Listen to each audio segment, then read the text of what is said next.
Hello and welcome to my channel. This is the first video of my web design series. In this series, I'm going to teach you the basics and fundamentals of HTML and CSS so that you can create your own website and publish it for completely free. Throughout this series, I'm going to assume that you have completely no experience in web design whatsoever and that you're watching the videos in order, so please make sure to do so. Finally, one more thing before we get started. Throughout this series, I'm going to be using the code editor called VS Code, or its full form is Visual Studio Code. I'm not going to teach you how to install it yourself, so I'll put a link in the description with a video tutorial I made on how to install VS Code for Mac and Windows. So if you don't have VS Code already, you can go and check it out and then come back to this video. Alright, with that, let's get started. So earlier I mentioned that we were going to use HTML to create our website. But before we start building websites, we need to answer the question, what is HTML? Well, HTML stands for a Hypertext Markup Language. Now that might sound complicated, but the idea is actually very simple. HTML is the language used to create the structure of a web page. When you visit a website, your browser doesn't magically know where the text, images, buttons, and links should go. Instead, it reads HTML code and uses that code as instructions for building the web page you see on your screen. Think of HTML as the skeleton of a website. If the website were a human body, HTML would be the bones that give it everything it needs for its structure. Later in the series, we'll also learn CSS, which is used to make the websites look nice by adding colors, fonts, spacings, and layouts. A simple way to think about it is HTML is the structure and CSS is just the appearance and looks. So if you were to think about it like a house, the wooden frame, walls, and rooms are HTML, and the paint, the decorations, and furniture are the CSS. And they're both very important. But before we start adding decorations, we need a strong structure, which is why we are starting with HTML. One important thing to understand is that HTML is not a programming language. Unlike languages such as Python or Java, HTML doesn't perform calculations, make decisions, or run complex logic. Instead, HTML uses tags to describe content. For example, h1 hello world and then slash h1. This tells the browser that hello world is a main heading. Or this line of code. This tells the browser that the text should be displayed as a paragraph. The browser reads these tags and converts them into the web page that you see. So whenever you visit a website, your browser's constantly reading HTML behind the scenes. Every web page you've ever visited, from YouTube to Google to Amazon, contains HTML. Today, you'll learn how to write your own HTML and create your very first web page from scratch. Now that we know what HTML is and why it's important, it's time to set up the tool we'll be using throughout this entire series, Visual Studio Code, or VS Code for short. VS Code is one of the most popular code editors in the world. It's free, works on Windows, Mac OS, and Linux, and it's used by millions of developers from beginners all the way to professionals. A code editor is simply a program that makes writing code much easier. It adds features like syntax highlighting, automatic indentation, error detection, and file management, all of which help you write cleaner code and catch mistakes more easily. If you don't already have VS Code installed, then check out the video that I made. I linked in the description, and then come back later once you've installed it. So, I'll go ahead and open VS Code. And this is what it will look like when you first open it up. I'll make it full screen so it's easier to see. On the left side, you'll see the activity bar. This lets you switch between different views, but the one we'll use most is the Explorer. The Explorer shows all the files and folders in your project. In the middle will be the editor. This is where you'll actually write your HTML, CSS, and JavaScript code. And at the bottom, there is a status bar. As you become more experienced developer, you'll find it useful. But for now, you do not need to worry about it. The first thing we need to do is create a project folder. So That's where we're going to store all the files for our code. So I'm on Mac. So on Mac, I'll just left click and click new folder, and I'll call it web design course. And it should be about the same process on Windows. If you're not sure how to do it, then you can just Google it and you can create a folder. So once you've created your project folder, then you can double click on the folder, and this is where we'll store our files. Right now it's empty because we don't have anything in it. Now we need to drag this folder into VS Code so that we can use it. So on Mac, you can just take the folder, drag it, and take it to your VS Code editor. And you can drop it inside of the Explorer tab. And as you can see, the name of my folder pops up here. But again, this is blank because there's nothing inside of the folder. Now, we're gonna choose a new file. So when you hover over the name of our folder, click on the first icon. This will create a new file. You have to give your file a name. So this file will be where our HTML code will be, and it's the file that the browser will read. So whenever we create a HTML file, the home page is always called index.html.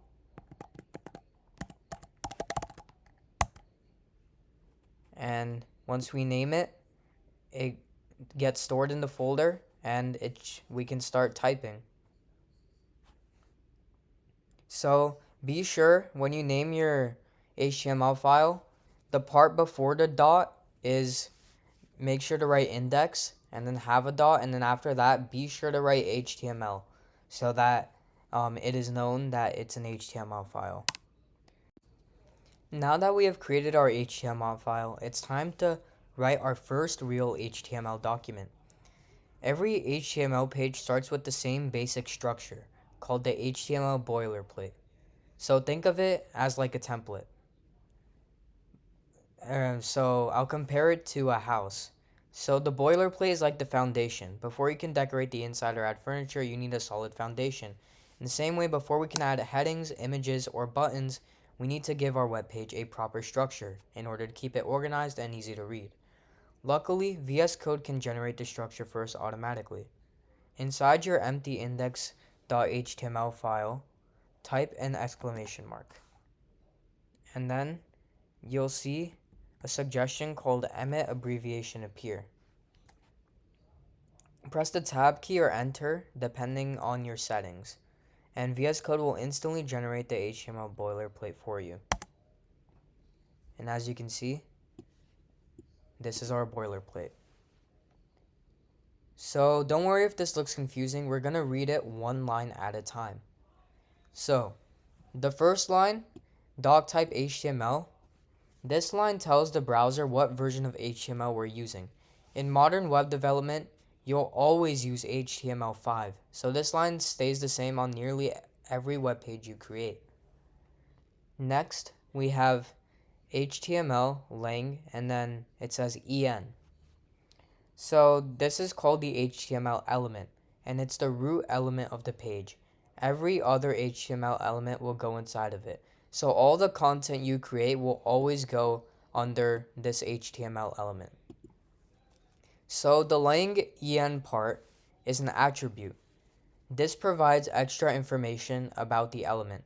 In this case, it tells the browser that the language of the page is English. So there are many more attributes you can use besides specifying a language, but we'll get into that in the next lesson. So inside the HTML file, on the third line and the seventh line, you'll notice that there are these things that say head. So the first head contains information about your web page, but not the content that the visitors actually see. So for example, the title of your web page. links to CSS files, information for search engines, and other settings are placed inside the head. So, in a video game, let me compare this to a video game. So, the head section would be like the settings manual, basically. So, when you wanted to change the settings for your video game, you go to the settings manual, right? Well, the head element in an HTML file is basically just like a settings manual in a video game.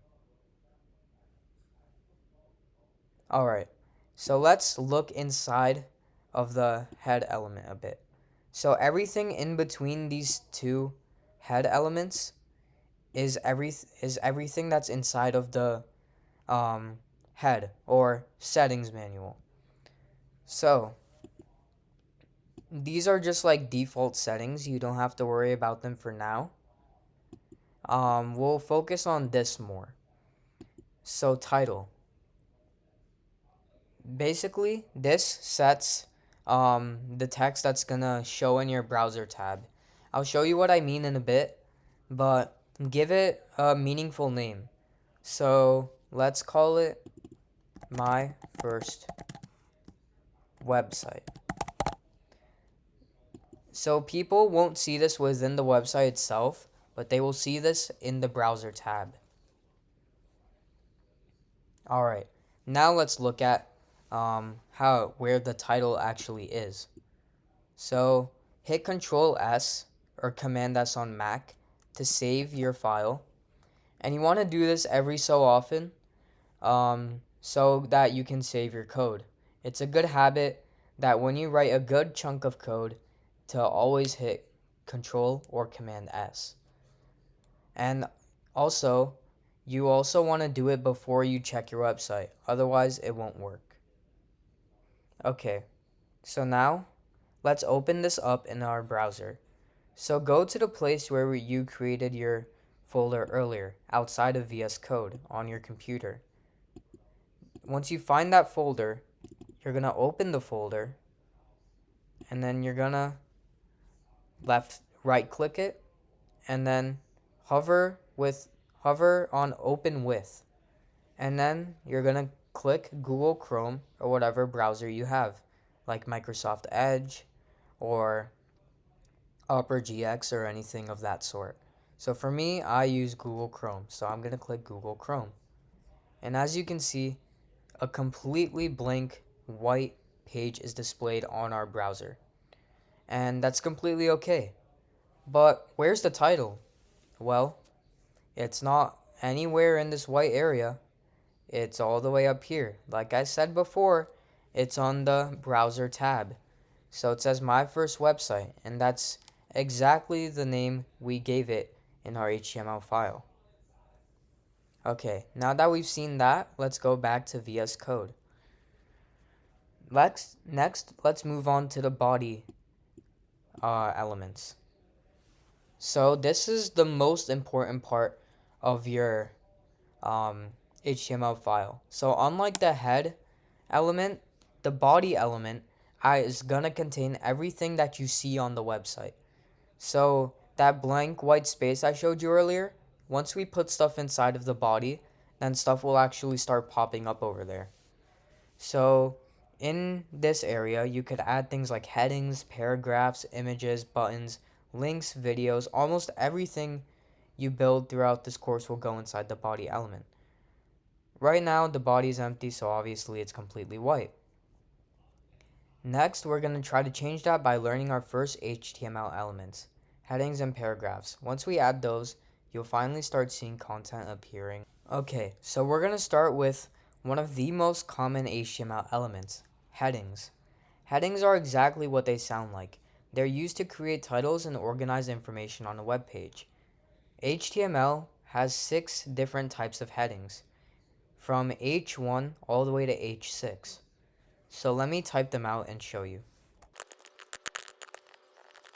Okay, so once you've typed this all out, go ahead and save your file and then go back to your web page. Now you want to refresh your browser to update your web page, and then as you can see, all the text we added appears on our web page, but they're different sizes.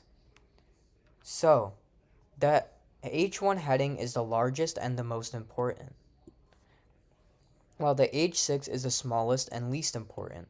A common mistake beginners make is thinking these tags are just for making text bigger or smaller.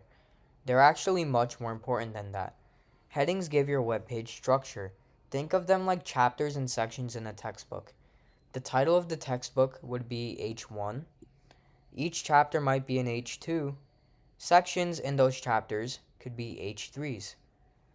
This hierarchy helps people and even search engines like Google understand how your web page is organized. Because of that, you should usually have only one H1 on each page. It represents the main topic of the page. So for example, if I made a web page about the history of dinosaurs, then I would only have one H1 on the entire page, and it would probably say the history of dinosaurs because that's our main topic of the page. And the other headings are just used to organize different sections underneath it. So now that we know what headings are, let's create another element that we'll use on almost every single page we make, the paragraph. So, paragraphs are used for regular blocks of text. So let me create a paragraph real quick. So instead of H1 or H6 or H4 or anything like that, it's just going to be a P for paragraph.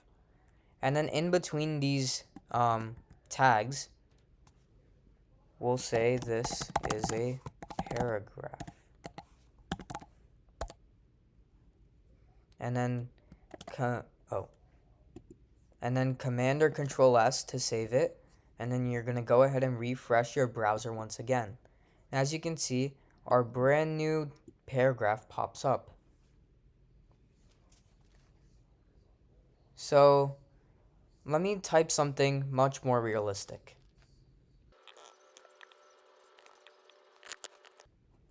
Okay, so here's some realistic text that I would actually put on the website.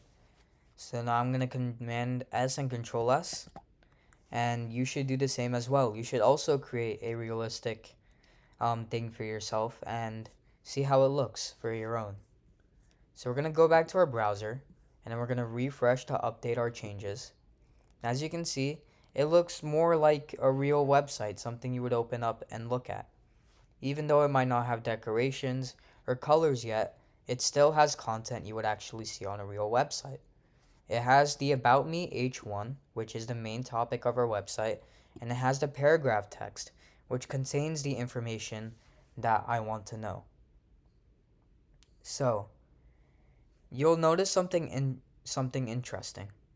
Each paragraph automatically starts on a new line, and there's a little bit of space between them.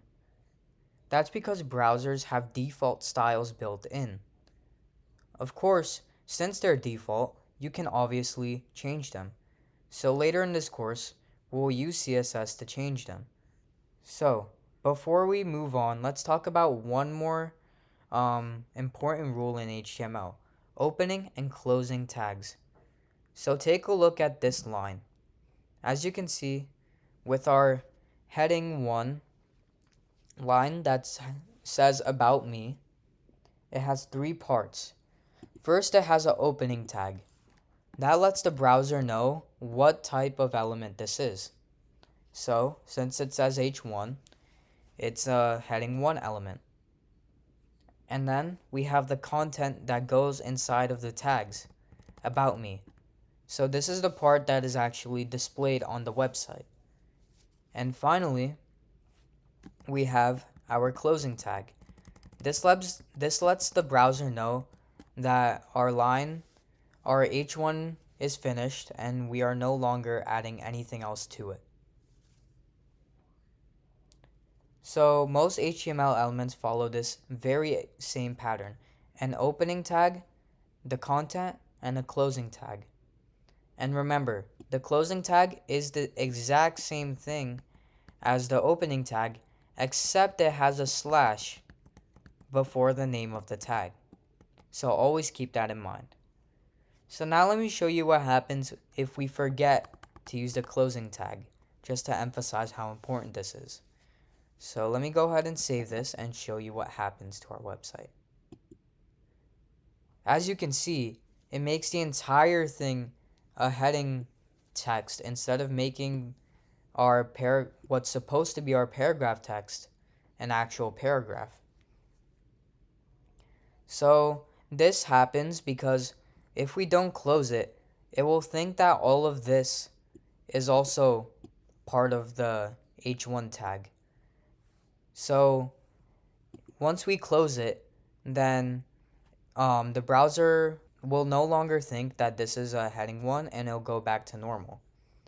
So sometimes your browser will try to fix it for you because it knows you made a mistake. But most of the time, it will make this mistake. So that's why it's always a good habit to make sure every opening tag has a matching closing tag. So now let's put everything we've learned together. In the next section, we're gonna try and build our very first web page from scratch, an About Me page using headings and paragraphs. Okay, so you're gonna do this part on your own. So think of this as like homework. You're gonna create your own web page. You're gonna expand on what we learned and create your very own About Me page. So, in this page, you're gonna have the following. You're gonna have your name as the main heading, a short paragraph that introduces yourself, a paragraph about your hobbies, a section describing your goals, and another section about your favorite sport or game. So don't worry about making it look beautiful yet. Right now, we're just going to learn how to organize information using HTML. In the next video, we're going to make our websites much more interesting by learning how to add links that take users to other websites and images that bring our pages to life. I'll see you in the next lesson.